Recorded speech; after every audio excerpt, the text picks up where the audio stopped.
The head of the international organization overseeing the elimination of Syria's chemical weapons says Damascus still holds 8% of its chemical arsenal on the day when the Syrian government is due to hand over the remainder of its stockpile.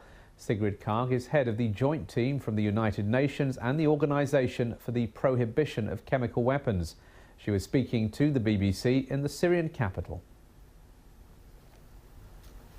The totality of removal and destruction is about 92.5%.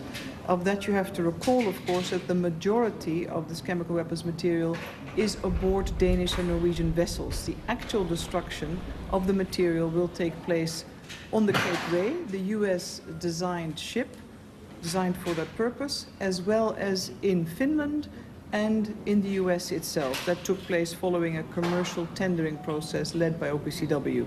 So when we say removal destruction, the biggest bulk of the chemical weapons material is removed but not yet destroyed. And that counts towards the 30th of June deadline. That's why it's so important to get the remainder of the chemical weapons material that is still in one site. It needs to be removed as soon as possible, as close to the 27th of April internal deadline set by Syria, as close to the deadline as possible, because onward destruction needs to happen in order to meet the 30th of June deadline set by OPCW and the Security Council. If you put some of the materials together, you can still produce a very dangerous chemical weapons agent. However, in order to produce, in order to launch, in order to produce, to prepare and to launch, you need the production facilities, you need the munition and filling capabilities, you need the tactical munitions. All those have been destroyed.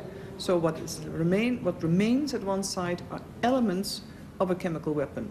But the chemical weapons program of Syria, as per the current declaration of Syria to the OPCW under the Chemical Weapons Convention, is no longer in existence. Well, with me now is Youssef Taha, our Middle East regional editor. Youssef, if this deadline is missed, as seems likely, how serious is it? It does not seem to be as serious as things were last summer, when the first reports came out of the use of chemical weapons against Syrian people in Ghouta, just outside Damascus.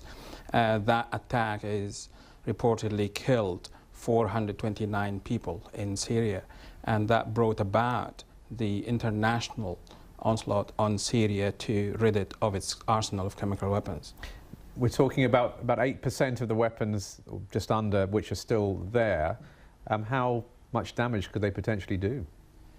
Well, the damage from chemical weapons is massive. We're talking here about 7.5% of the total of 1,300 tons of chemical weapons. Now, these are gases. At the moment, they are in barrels and containers in liquefied form. So they are 1,300 tons in total, most of which is already outside Syria. Now, the remainder in liquid form, if it's deployed, it becomes gas. It can spread over large areas of land and cause maximum damage to the population. Now, this is an internal deadline that the Syrians have set themselves. The wider one is a bit further down the line at the end of June. How are we progressing towards the destruction of chemical weapons? Well, Sigrid Kaag herself, the head of the joint OPCW-UN mission in Syria to remove Syria's chemical weapons, has said herself this morning that Syria has cooperated very well so far with the mission, in as much as within under 6 months, Syria has removed most of its chemical weapon arsenal. Now, several countries have provided assistance. For example, the Russians provided armored vehicles to transport these containers from their sites to the port of Tartus to have them exported on board various ships provided by several countries, namely Denmark and Norway, and the US as well. So, Syrian government had been saying that it's not safe to transport these chemical weapons containers on land because of the civil war going on.